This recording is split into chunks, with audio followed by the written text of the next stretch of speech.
मुंबई में बॉलीवुड सुपरस्टार शाहरुख खान के बंगले मंच में घुसने की कोशिश करने वाले 2 अफराद को पुलिस ने गिरफ्तार कर लिया।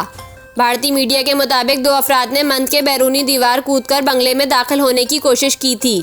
पुलिस ने दोनों अफराद को गिरफ्तार करके बॉलीवुड स्टार के बंगले में घुसने के इल्जाम में मुख्तलिफ दफात के तहत मुकदमा दर्ज कर लिया। मुंबई पुलिस के मुताबिक 19 और 20 साल गिरफ्तार दोनों मुलजमान का ताल्लुक गुजरात से है। इनका कहना है कि वो शाहरुख खान से मिलना चाहते थे।